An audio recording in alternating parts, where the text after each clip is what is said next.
Dvitiyodhyayah. The second chapter, Sadhana Padaha, the section on the practice of yoga. Tapasvadhyayeshvara pranidhanani kriya yogaha.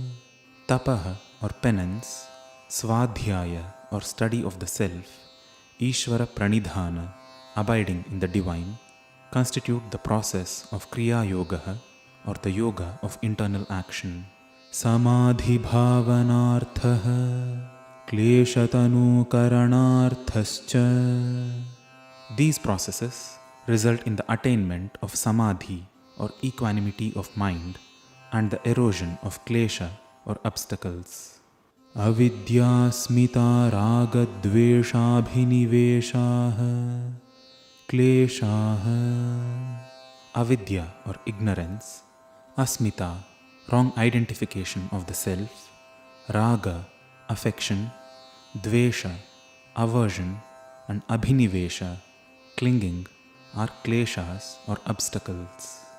Avidya kshetramuttaresham prasupta tanuvicchinno dharanam. Avidya or ignorance is the source of all the others which are of the levels of prasupta, dormant, tanu, feeble, vicchinna, intermittent, and udara, profuse. Anitya shuchi dukkhanatmasu nitya shuchi sukhatmakhyatiravidya. Avidya or ignorance is thinking anitya or impermanent to be nitya or permanent, ashuchi or impure to be shuchi or pure, dukkha or unpleasantness to be sukha or pleasantness, and anatma, not the self, to be atma or the self. Drigdarshana shaktyorekatmateva smita. Asmita or wrong identification of the self is the apparent unity between drik, the seer, and darshana shakti or the power of sight. Sukhanushayi ragaha. Raga or affection is an outcome of sukha or pleasantness. Dukkhanushayi dveshaha. Dvesha or aversion is an outcome of dukkha or unpleasantness. Svarasavahi vidushopi tatharudhobhiniveshaha. Abhinivesha or clinging flows out of svarasa, the interest in one's own self, and is established even among vidushas or the knowledgeable ones. Te pratiprasavaheyaha sukshmaha. These above mentioned kleshas are sukshma or subtle and need to be reduced by attending to the roots of their origin. Dhyana tadvrittayaha. Their manifestations can be reduced through dhyana or meditation. Kleshamulaha karmashayo drishta drishtajanma vedaniyaha. The root of these kleshas is the heap of karmas or actions which causes suffering in the current birth and in others. Sati mule tadvipako jatyayurbhogaha. As long as this root exists, it results in the fruits of jati, birth, ayuhu, lifespan, and bhogaha, or experiences. Te hlada paritapa phalaha punya punya hetutvat. They in turn result in the fruits of ahlada, delight, and paritapa, dejection, due to the causes of punya, virtue, and apunya, vice, respectively. Parinama tapa sanskara dukkhair gunavritti virodhacha dukkhameva sarvam vivekinaha. Those who are driven by the intellect perceive everything as unpleasant, since everything has an intrinsic nature of change, which leads to afflictions and misery, and due to the conflicting nature of the actions born out of the three gunas. Heyam dukkhamanagatam. Unpleasantness which has not yet come about needs to be avoided. Drashtra drishyayoho Sanyogo heya hetuhu. Uniting the drashta, the one who sees, and the drishyam, that which is seen, is the cause which helps one avoid it. Prakashakriya sthitishilam bhutendriyatmakam bhogapavargartham drishyam. Drishyam, that which is seen, has the tendencies of prakasha, manifestation, kriya, action, and sthiti, continuation, is of the nature of bhuta, elements, and indriya, senses, and serves the purpose of bhoga, experience, and apavarga, release. Vishesha vishesha linga matra lingani guna parvani. Gunas or qualities of the drishyam can take up all possible states of being vishesha, specific, or avishesha, generic, and lingamatra, defined, or alinga, undefined. Drashta drishimatraha shuddhopi pratyayanupashyaha.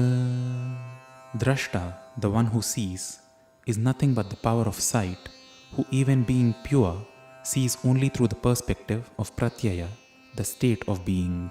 Tadartha eva drishyasya. It is for this purpose that drishyam, that which is seen, exists. Kritartham prati nashtamapyanashtam tadanya-sadharanatvat. Even when its purpose is served, once the drashta, the seer, becomes one with drishyam, that which is seen, it doesn't cease to exist due to its general relevance to all other beings.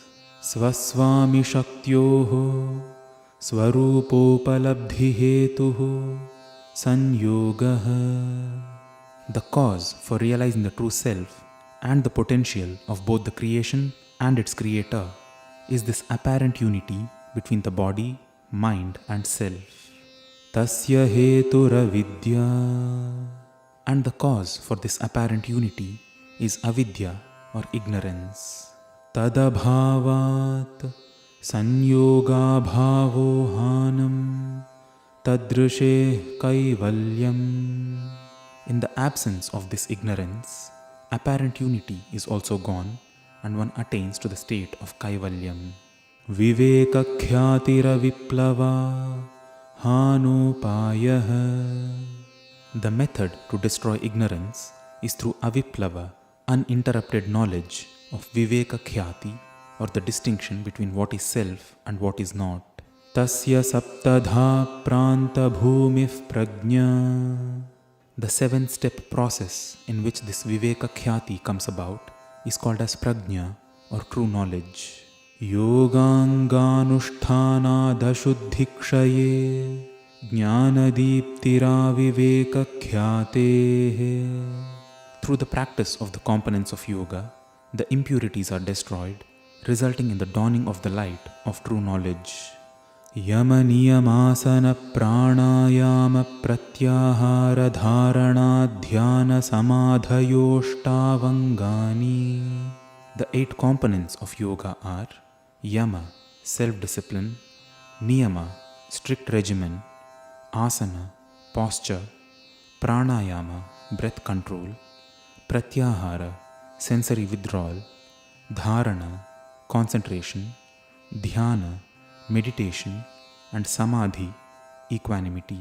Ahimsa satya steya brahmacharya parigraha yamaha. Ahimsa, non-violence; satya, truthfulness; asteya, non-stealing; brahmacharya, being in the path of the divine; aparigraha, non-covetousness, are the practices of yama or self-discipline. Jati desha kala samayana vachinnaha sarvabhauma mahavratam. These great practices hold true everywhere and are not disturbed by jati, one's birth; desha, one's place; kala, the times one lives in; and samaya, one's circumstances. Shaucha santosha tapasvadhyayeshvara pranidhanani niyamaha.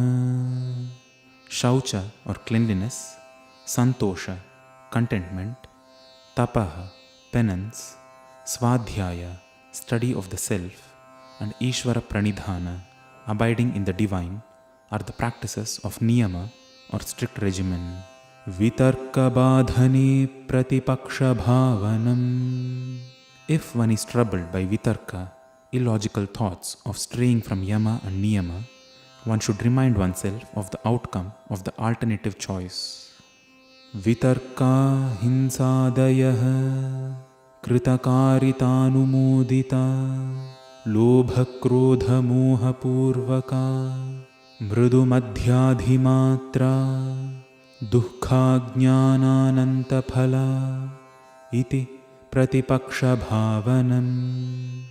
These illogical thoughts and practices such as violence, either directly performed, made to be performed, or encouraged due to the feelings of lobha, greed, and moha, delusion, performed either mildly, moderately, or intensely, result in unbounded dukkha or unpleasantness and ajnana, ignorance. Thus, one should remind oneself of the outcome of the alternative choices. Ahimsa pratisthayam tatsannidhau vairatyagah. By being established in ahimsa, non-violence, enmity is given up in such a person's presence. Satya pratisthayam kriyaphalashrayatvam. By being established in satya or truthfulness, one attains to the power of ever fruitful action. Asteya pratisthayam sarvaratnopasthanam. By being established in asteya, non-stealing, one attains to all the wealth of precious jewels. Brahmacharya pratisthayam virya labhaha. By being established in brahmacharya, being in the path of the divine, one begets virya or vigor. Aparigrahasthairye janma kathanta sambodhaha. By being established in aparigraha, non-covetousness, one understands how one's process of birth and death has been and will be. Shauchat swangajugupsa parairasansargaha. By being established in shaucha or cleanliness, one rises beyond the attachment for one's own body parts and over the sexual desire for the others. Sattva shuddhi saumanasyaikagryendriya jayatma darshana yogyatvani cha. One also attains to sattva, vitality, shuddhi, purity, saumanasya, pleasantness of the mind, aikagriya, intent focus, indriya jaya, victory over the senses, and yogyatva, eligibility for atma darshana or perception of the true self. Santoshadanuttama sukhalabhaha. By being established in santosha or contentment, one gains unparalleled bliss. Kayendriya siddhira shuddhikshayat tapasaha.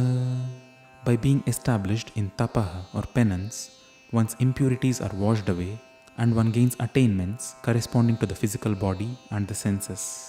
Swadhyayad ishtadevata samprayogaha. By being established in swadhyaya or study of the self, one attains the practical utility of one's deity of worship. Samadhi siddhirishvara pranidhanat. By being established in Ishvara Pranidhana or abiding in the divine, one attains to samadhi or equanimity. Sthira sukham asanam. Asanam or posture is that which is thiram, firm, and sukham, pleasant. Prayatna shaithilyananta samapattibhyam. It is attained once the struggle in practice reduces and one reaches the experience of the boundless. Tato dvandvanabhighatah. And then one's dualities are destroyed. Tasmin sati shvasa prashvasayor gati vichchedah pranayamah. In that state, separation of the flow of inhalations and exhalations is called as pranayama. बाह्याभ्यन्तरस्तम्भवृत्तिः देशकालसङ्ख्याभिः परिदृष्टो दीर्घसूक्ष्मः. It becomes long and subtle with the practice of holding the breath inside and outside, being conscious of the three factors of desha, place of holding, kala, time of holding, and sankhya, number of repetitions. Bhahyabhyantara vishayakshepi chaturthaha. The fourth factor of pranayama is beyond the purview of inside or outside. Tatah kshiyate prakashavaranam. It is there that the veil that covers the light of consciousness starts thinning. Dharana sucha yogyata manasaha. And the mind becomes eligible to hold dharana or concentration. Svavishaya samprayoge chittaswarupanukara ivendriyanam pratyaharaha. When the mind is withdrawn from the objects of the senses, the sense organs also follow suit and withdraw into themselves. This is known as pratyahara.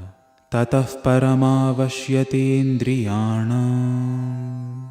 And then the senses are pervaded by the supreme nature of the beyond. Iti Patanjali virachite yoga sutre dvitiyaha sadhana padaha. Thus is the second chapter called Sadhana Pada in the Yoga Sutras composed by sage Patanjali.